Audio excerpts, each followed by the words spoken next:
Hello, everyone. This is Dr. Andrew Heyman again. I'm delighted to be back to speak with you furthermore about the chronic inflammatory response syndrome. This is a biotoxin based illness. And in this lecture, we're going to cover the diagnostic aspects of CIRS, as we call it for short, which means building a case definition. So, how do we identify patients who are in this category of a chronic inflammatory response? And in the nomenclature of the cell danger response, we'd say this is a patient group that's in CDR1 or CDR2. And if you haven't watched the lecture yet on the cell danger response, I would urge you to do that. Maybe even look at that first before we get into this topic. So, this is the research that I do with my group in the United States. We've collected data over many years and published many, many, many studies, including a whole textbook. So if you really want to know the in depth, the ins and outs, I would suggest getting a copy of The Art and Science of CIRS. Okay, The Art and Science of CIRS. It's on Amazon.com. It's on other websites too. It's easy to find. It's an ebook. It's quite dense. There's an incredible amount of science. We just released it in September. So if this is a topic that you're really interested in, I would suggest getting a copy of the ebook. In addition to that, I'll put in a plug for a couple courses that I run at A4M, and they're online. We've had certainly students from around the world attend. So we have two 4-week courses on CIRS. There's CIRS A and CIRS B. And these courses are designed to educate providers such as yourselves in an in depth fashion on this subject in particular. It's me and my good friend and colleague, Dr. Shoemaker, that teach the course. And we find that, there's just so much science behind this topic. It really does take at least a full 8 weeks of immersion to grasp all aspects. So I know that over the course of this weekend, you're going to be drinking from a fire hydrant, as we say, and know that, this is a incredibly complex topic. I would also say you see these patients every single day. They are showing up in your practice and they have lots of common symptoms like fatigue and brain fog and aches and pains and digestive complaints and hormonal imbalances and weight gain. Weight gain is a big one, in addition to psychiatric issues and neurodegenerative problems and all sorts of dastardly diseases that go along with CIRS. And I would say, if you're practicing in the anti aging and functional and integrative space, guess what? You really need this trick in your toolkit. You need to know how to pick up on these patients, have some sense of how to deal with them, because they probably represent a portion of those patients you can't get better until you apply this model. And it's a very specific way of thinking about patients, and it requires a specific set of treatments. And I'm going to be pretty dogmatic about some things. I know that there are other points of view on some of the, subtopics related to this, but I'm going to say, you know, uh, I'm going to assert our science, and I'm going to say, we now know so much about this topic. We've done so much research. We have verified steps of treatment. A lot of this shouldn't be opaque to people. It should be pretty clear. And, we've really tried to lay out for you, how do I properly diagnose these patients? And then I'm going to go into great detail on how to treat them. Now, that's not easy. There's a whole series of steps that we're going to go through on the treatment side. Okay, but first we have to kind of understand the landscape. Who is this patient population? What are the tools at my disposal to begin the diagnostic process? What's the case definition? And then we can transition into, what do I do? It also links into my talk on the cell danger response, because this is a mitochondrial disorder. This is, by definition, an abnormal response of the mitochondria that stay fixed in CDR1 and CDR2, and the patient can't get out of it. So we have to help them get out of it. So there's this whole piece, and I would say, and I would keep this in mind. I'd keep this in mind. To me, for CIRS, there are three pieces that you need to understand. The first is it's a biotoxin based illness, meaning that what we've done and studied and identified is an abnormal response to an organism or a fragment of an organism, not a heavy metal, not a chemical, not a volatile compound, not a food. It is strictly an abnormal immune response to a biotoxin. And biotoxin meaning organism. I don't mean all toxins. I mean an organism for biotoxin. Okay. I want to be really clear about that definition. That's foundation number one. Foundation number two, this is an unregulated inflammatory response that it's the body's immune system running out of control. Now, more deeply than that, I'm going to get into there are other systems running out of control as well. And in fact, there are these twin engines of abnormal inflammation in addition to abnormal metabolism that the patient goes into aerobic glycolysis, which is CDR2. So these patients are stuck in CDR1 and CDR2, unregulated inflammation and poor metabolism. So, okay, well, but I thought but Dr. Heyman, it's a biotoxin based illness. I thought we detoxify these patients. We give them, you know, a detox regimen. Well, no, this is not an illness of compounds building up in the tissue.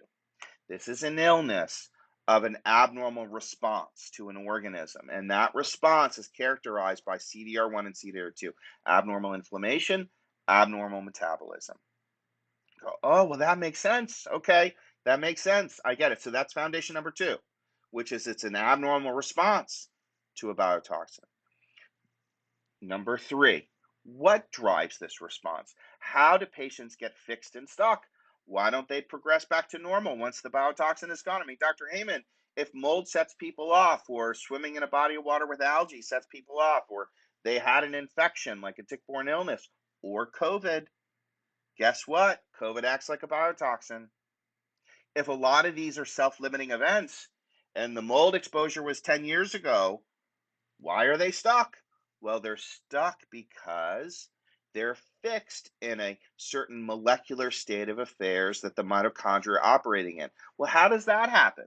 Well, our opinion is that as the inflammatory process progresses, those inflammatory compounds begin to act like what we call transcription factors. Now, I'm getting a little pointy-headed academic, that these transcription factors, these inflammatory compounds, begin to alter the regulation of gene expression.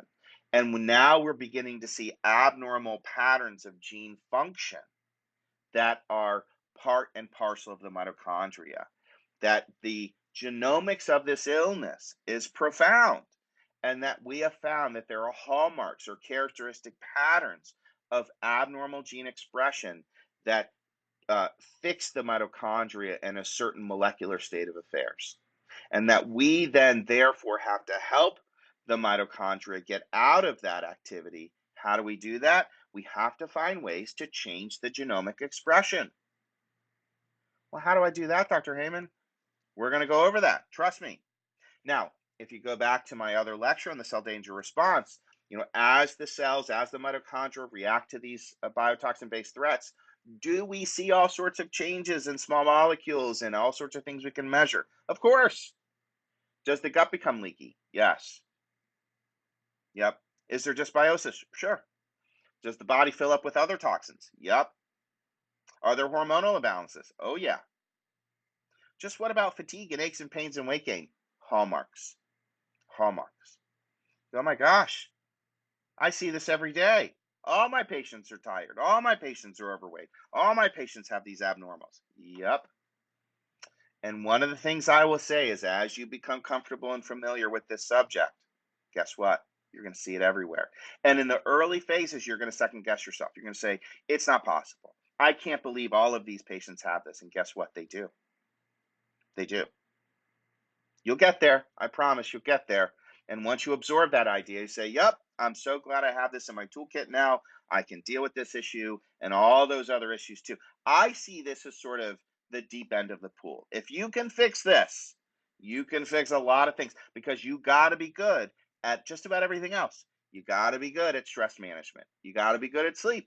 You got to be good at hormones. You got to be good at detox. You got to be good at the gut. You got to be good at nutrition and So, you got to do all the things that you probably already know how to do really well, but it's in a broader context, and there's a certain order, and there's some other tricks that you have to put in your toolkit to make the whole thing work. And we're going to go over all that. So that's all the prelude. That's all the prelude. Now, in a certain sense, then, um, how do I think about these patients more broadly? How do I think about my patients in general? What's my quote heuristic model, as we say? How do I organize information? Well, I like to break patients down into metabotypes or subsystems of physiology because it allows me to kind of drill into where are the areas where the patient is losing vitality, losing resistance, losing durability, and demonstrating metabolic loss of resiliency. And so the way I do that is through these five, what we call triads, or in the literature, metabotypes. And each metabotype is a composition of usually three entities, and it could be three hormones, it could be three systems, or a mixture of those. And if you'll notice, each one has its own characteristic or identity. Triad one, adrenal, thyroid, pancreas, so cortisol, insulin, thyroid, responsible for energy production. Triad two, gut, immune, brain. Well, we know about this one. If you eat some gluten and the body becomes inflamed and we get depressed, gut, immune, brain. Number three, cardiopulmonary neurovascular, the relationship between the heart and the brain as mediated by the peripheral autonomic system. Triad four, the drainage organs, liver, lymph, kidney. This is all about detox and handling, all sorts of compounds that threaten, cell energetics and cell chemistry. And then five, reproductive hormones, testosterone, estrogen, progesterone. A lot of us spent time here, quote, balancing hormones, doing bioidentical hormone replacement. Now, if we load any one of these areas with emotional stress, physical stress, exposures, or poor diet, chemicals, drugs, whatever it is, depending on the vulnerability of the individual, depending on their natural resistance, depending on their genetics and personal history, any one of these areas can become compromised. Any one of these areas can start to lose resistance and vitality. The load that occurs across these systems is what we call the allostatic load. That was a term coined by Dr. McEwen and others. And allostasis is the ability to achieve stability through change, meaning that there are these wonderful compensatory mechanisms that underlie all of our physiology and these subsystems. And by virtue of that, we can see some areas that resist those stressors and threats and pressures, and other systems that begin to wane and devolve and demonstrate abnormal markers and measured values. So, this notion then that as we load across the system, we can lose resiliency in any one or several of these quote metabotypes. And in the context then of a CIRS population, I usually see triad two and triad four dominate. That these patients often talk about everything from generalized fatigue and brain fog and cognitive decline and mood instability to, we know at core it's an immune reaction. It's an inflammatory process. They almost often talk or always talk about gut related issues, alternating constipation, diarrhea, bloating, abdominal pain, and we see autonomic dysfunction, gastroparesis, and gallbladder dyskinesia, motility disorders, and the rest. In addition to that, these patients certainly do have problems detoxifying because they're acidic and they start holding on to compounds. Now, that's a secondary issue. I'm not saying you detoxify these patients first. I am saying, though, that they are toxic in sort of all ways. Now, when you broaden your lens beyond that, do CIRS patients have problems in their reproductive hormones? Yes. Do they have problems with blood sugar? Absolutely. Do they have problems with their stress response and their HPA axis?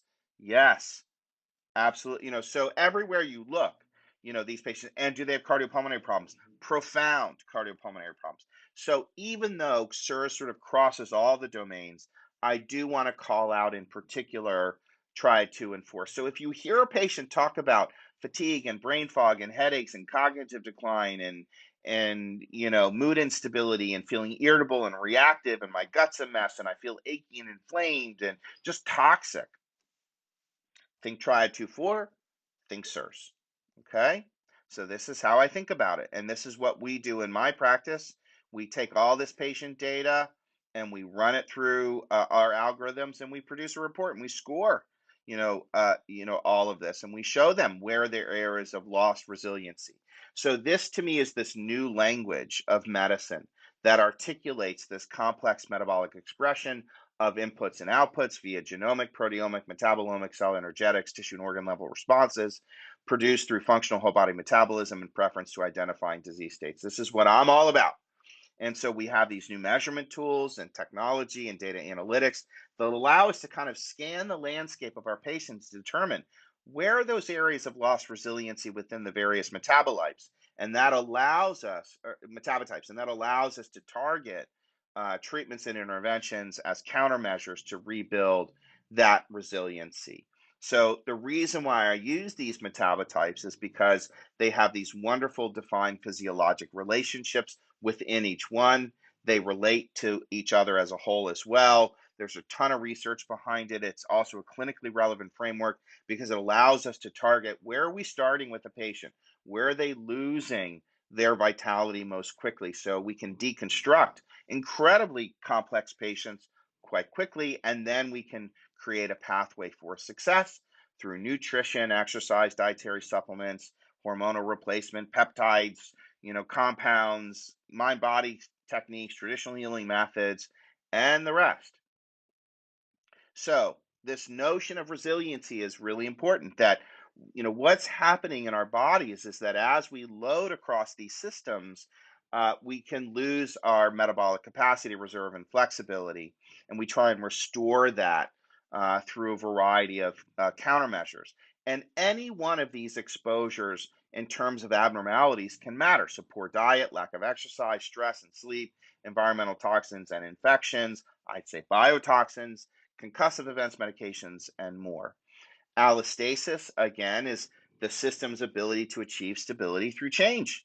And it reflects the sum total of an individual's physiologic activity and capability to maintain normal hemodynamic responses to all environmental inputs and exposures. And the load is the degree to which we're pushing against any one, some, or all of these systems. And, everybody has intrinsic natural capacity to resist, and we also have vulnerabilities that begin to express. One of the final consequences of this, as the body shifts and the mitochondria sense these threats, is we go into this inflammatory state and cellular degradation. I'll show you what this looks like within the CIRS category. Now, triad 2 for me, gut, immune, brain. Primary command and control, filtering, defense, and repair. It represents major physiologic interfaces. And when it's normal, we feel sort of organized and secure in the world, nutritionally, immunologically, cognitively, emotionally.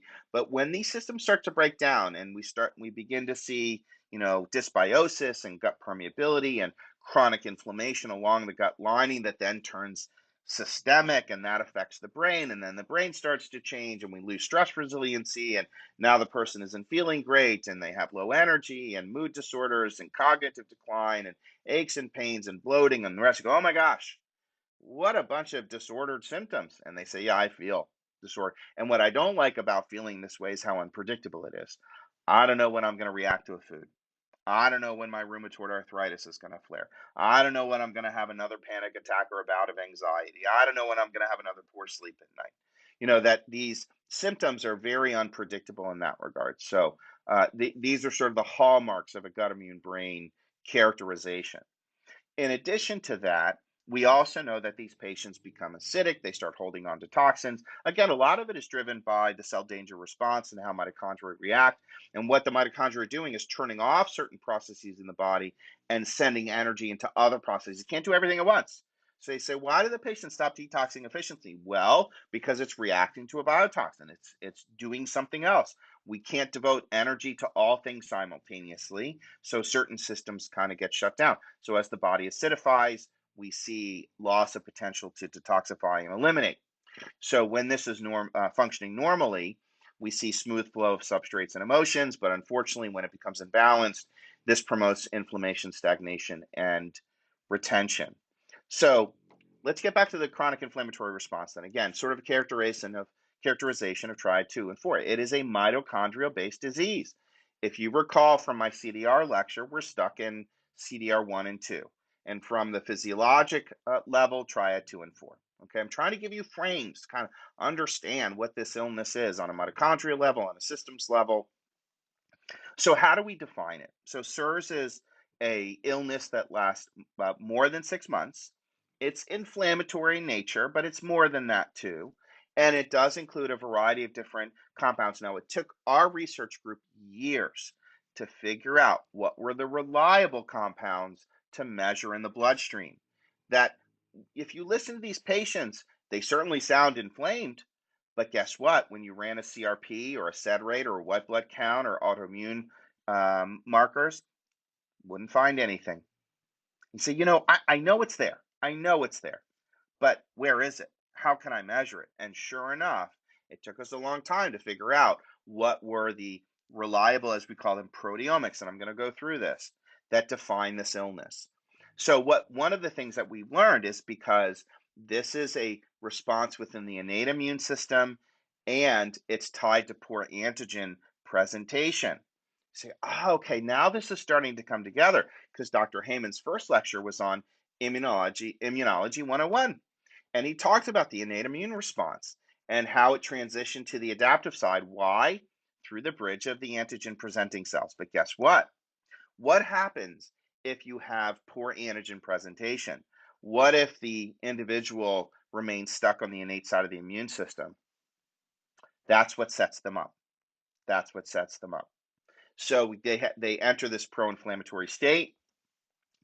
What should be the self-contained early innate immune response becomes prolonged. And we don't see an efficient transition to the adaptive side of the immune system. Now it's starting to make sense. And within the context of CDR, CDR1. So the inflammation is there, poor antigen presentation that underlies it. And now the genomics are starting to change to sort of fix the patient in one or several of those categories of cell danger response. As a result of this, then, this is a syndrome because it affects just about every body system. And we have dozens and dozens of symptoms that can go along with this. So it's not just, one symptom, it's not one blood marker, it is a syndrome. And therefore, it has a case definition to identify. Now, we're getting better and better at that because the genomics has really sort of uncovered exactly what's going on with these patients. But we still have that case definition that I'm going to go through. So it's comprised of these abnormal proteomics, meaning the blood markers, abnormal transcriptomics, which is the genomic expression. There's abnormal regulation of the immune system, of hormones, of all sorts of systems. And this is all around you. This is all around you.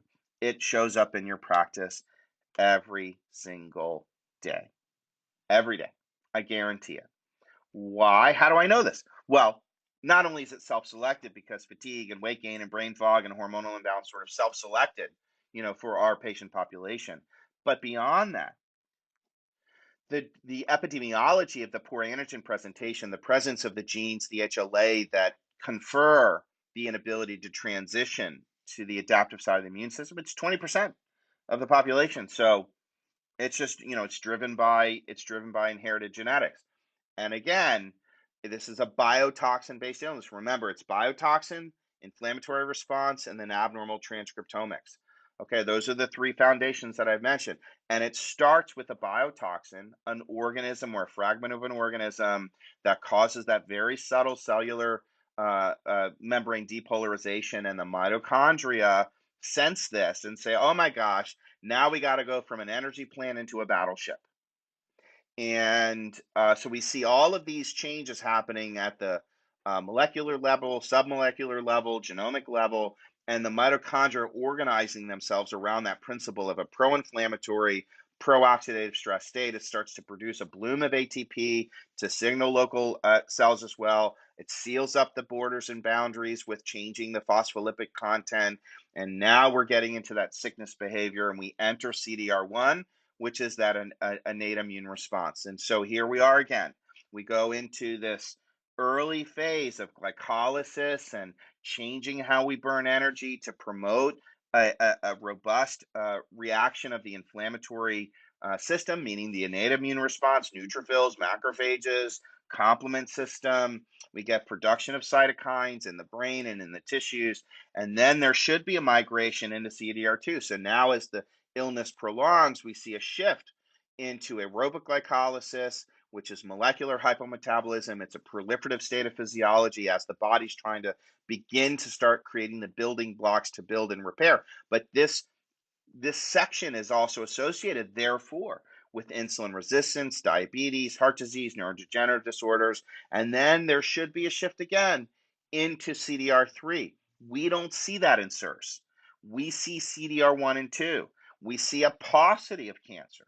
We see a paucity of autoimmune diseases. We do see the pain and neurologic issues, but there's a lot we don't see from CDR3. It's mostly CDR1 and 2, and these patients remain fixed and stuck.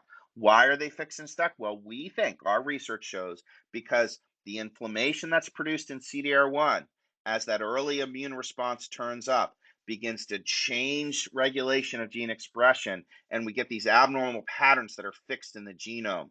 And that's what freezes them in this kind of state of affairs. I will show you evidence of this. I'm not just making this up. I'm not just making this up. I'll show you how that occurs. We'll show you what our data is revealing. And here's the epidemiology of this. It's about 20% of the population that carries these HLAs on chromosome 6. So these are inherited. It's not really a SNP. It's just by the presence of this gene, it confers some inefficiency in the antigen presenting cells. This is millions and millions and millions and millions of people that can carry this. And this includes all biotoxins. So this means mold, sure. Okay, yep. Stuff grows in homes, in our living spaces, and in our cars, and in our workspaces. But in addition to that, it can be pathogens. So tick-borne illnesses, this is a big one. So we can see this and get this. I mean, this number 20% keeps coming up. What's the percent of people who were properly diagnosed and properly treated with Lyme disease who remain sick? 20%. Why? Because they start generating all this inflammation and they get fixed and stuck in this state of affairs. What percent of COVID patients become, quote, long haulers or remain persistently symptomatic? 20%. There's that number again. It's everywhere in the literature. And sure enough, it's because when you have poor antigen presentation, it predisposes people to becoming sort of fixed in a CDR1, CDR2, this sort of innate immune response blending with some molecular hypometabolism and proliferative physiology. That's what happens. So we have the exposure, but then we have the cellular reaction. And don't forget the genetics, or the genomics. Right. So again, those three pieces, you have an exposure, you have an abnormal response, and then that response gets fixed in time. So it's not enough, therefore, to kill the Lyme. It's not enough to clean up the home. It's not enough to stop swimming in the algae. It's not enough to deal with the biotoxin, right? Because once the process sort of gets fixed in time, and they're stuck in that sort of innate immune response or proliferative physiology with aerobic glycolysis and gene expression patterns have changed, that's it. They're going to remain there.